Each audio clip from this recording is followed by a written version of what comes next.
I want to talk to you guys just a little bit about your theses because I feel like people are sort of struggling with coming up with a strong thesis, and that sometimes that's made it hard for you to write your papers.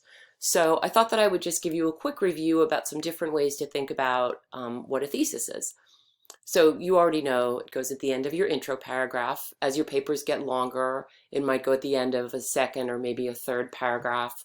When you write a book, it's often at the end of the first chapter, but it's always something that you lead up to. I like to think of the thesis as the engine of your paper. So you can have a car, and if it doesn't have an engine in it, it's not going to go anywhere.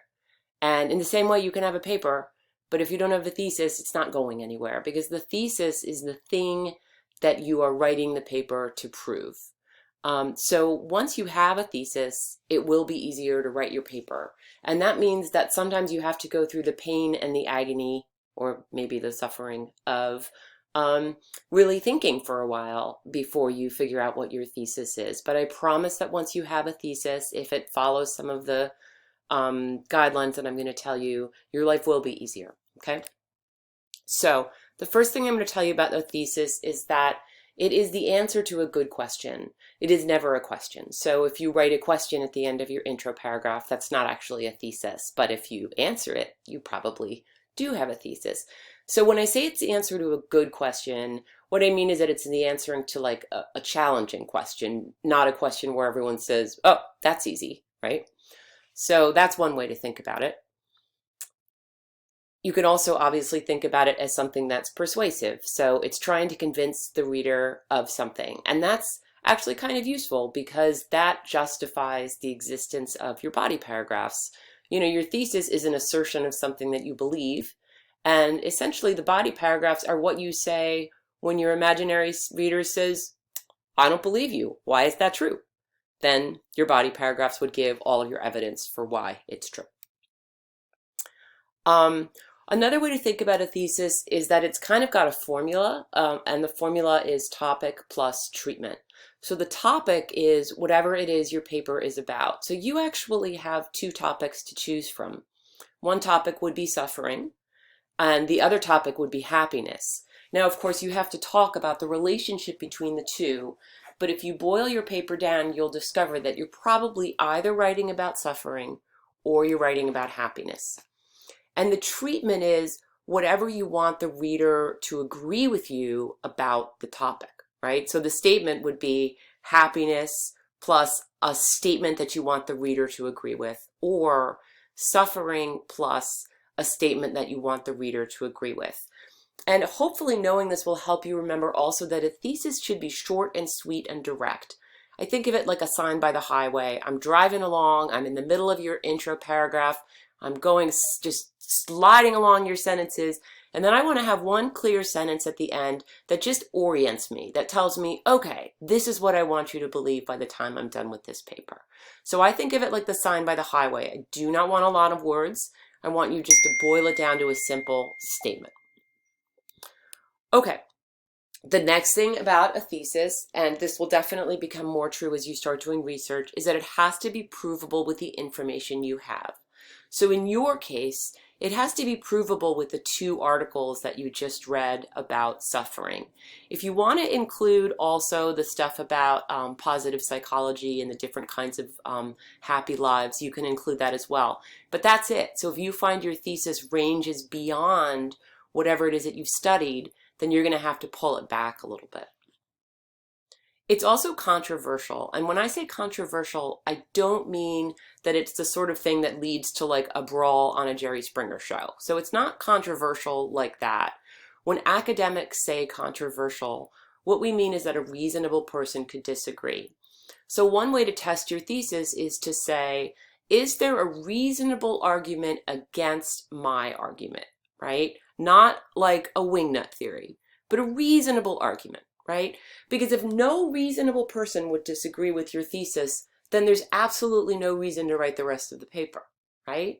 So if you take your time and you find something where a reasonable person might say, hey, I'm not sure about that, then you are set up as an author to say, well, read my body paragraphs and I'm going to convince you.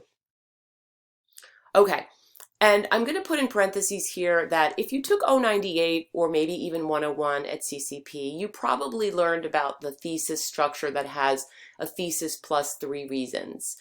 So you might say like, bunnies make the best pets because they are fuzzy, they have big ears, and they eat vegetables. I don't know. And then each of those 3 reasons would become one of your body paragraphs. And that's a little bit kind of a training wheel thing that once you get to 102, we take off. So at this point, you don't have to give your 3 reasons, but you better know what those reasons are, because those reasons are going to go in your body paragraph. So even though you're not going to state them in your thesis statement, you do need to figure out what they are. And before you start writing, you gotta kind of hammer that out. And that, when you're doing the brainstorming sheet, that's what you're supposed to put in where it says body paragraph 1, body paragraph 2, is to really imagine a person who doesn't agree with you and then think about how you would convince them that you're right. Okay, so I wanted to show you some sort of weak theses and then suggest ways to push on them. So one is that happiness and suffering are connected. So if you'll remember, the question that you're answering is, how are happiness and suffering connected? And that means that people have assumed, your readers have assumed, that there is a connection between happiness and suffering. But what you would want to answer is, for example, how are they connected? How does suffering lead to happiness, if that's what you believe, right? So the answer to that question, to how, in a specific way, the happiness and suffering are connected, that would be interesting. Okay. Another weak thesis is you can't have happiness without suffering. I think most people would agree with that. And plus, it's the human condition. You're never going to get out of it. There will be suffering and there will be happiness, right? So maybe the question to answer is why not? So you might say you can't have happiness without suffering because, and that kind of sets you up to talk about what specifically suffering does for the creation of happiness. You could also say, suffering is necessary for happiness. And I mean, a lot of that, the Brooks article, he's kind of saying that. But he's not like, you suffer and then bing, you become happy, right? Like something happens. So questions you might try to answer is, does this mean that all suffering is necessary for happiness? And if not, what kind of suffering specifically produces happiness? Is there a ratio of suffering? So if suffering produces happiness, then how much suffering are we talking? Is there an amount of suffering that becomes so great that happiness is impossible? Is there an amount of suffering or a type of suffering that's actually useless, right? And also, does the presence of suffering guarantee happiness? That's a question that many religions struggle with, right? That if you suffer, you will be rewarded in heaven.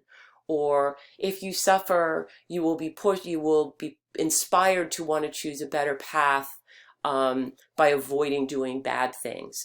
Or if you suffer, then that will cause you to try to look at your life and eliminate the things that cause your suffering, right?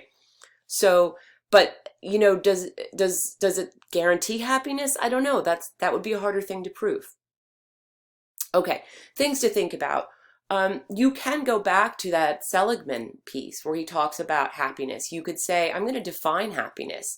Is happiness the savoring of little pleasures even though they disappear and leave you less happy? Is it doing good for others? That was the sort of meaningful life that he talks about. Does being in the flow, is that what happiness is, when you're just so absorbed in something that the world just falls away, right? So if you narrow your definition of happiness, that might help you think about how it's connected to suffering. How do you define suffering? Do you mean physical suffering, like some of you talked about injuries that you had? Do those injuries produce happiness? Or is it mental? For example, is anxiety suffering or depression suffering or any sort of mental illness that creates confusion or despair? Is that what you mean? Is it the same thing if you're doing something unpleasant for a reward? So maybe you're suffering through this class, but your reward is that you'll pass it and move on, right? Or is it different somehow if the suffering is something that happens to you that you didn't choose to do and have no control over it? Are those both suffering, or is there some difference between them?